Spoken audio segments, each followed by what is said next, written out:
Okay, let's have a conversation nobody's having honestly. Because for 25 years, women have been terrified of hormones, and that fear has done more damage than the hormones ever did.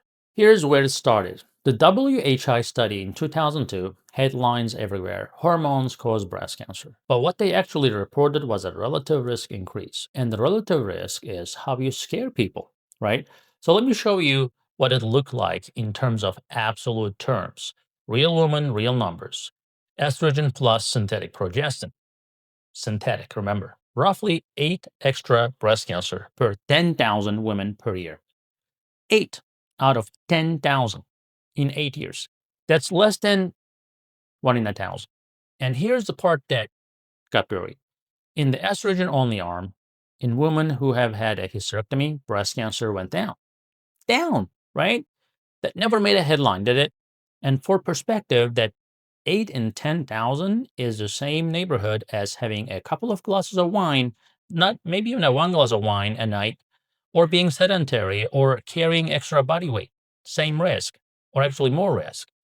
Nobody is running scare campaigns about wine, do they? Now, flip it over. What's the absolute benefit? Well, because nobody ever calculates that side.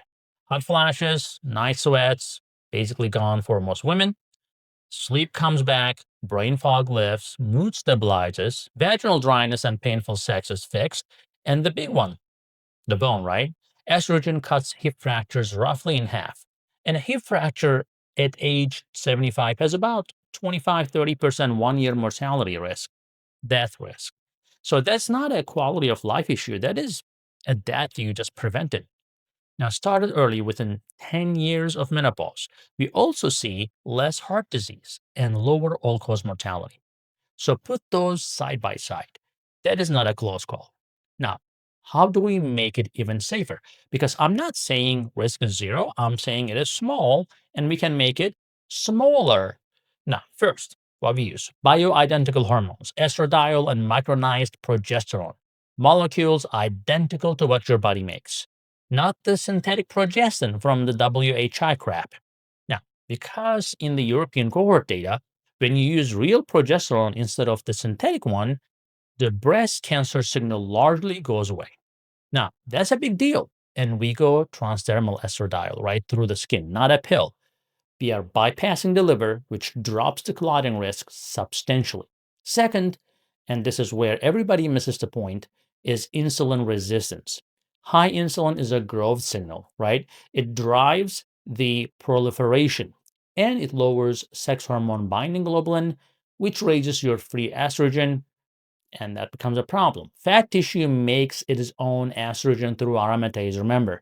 So the women with belly fat and high insulin has a real breast cancer risk. Now, it's got nothing to do with her hormone prescription, right?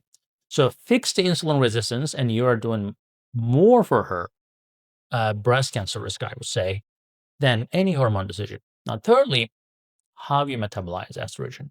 Now, your body breaks estradiol down several ways.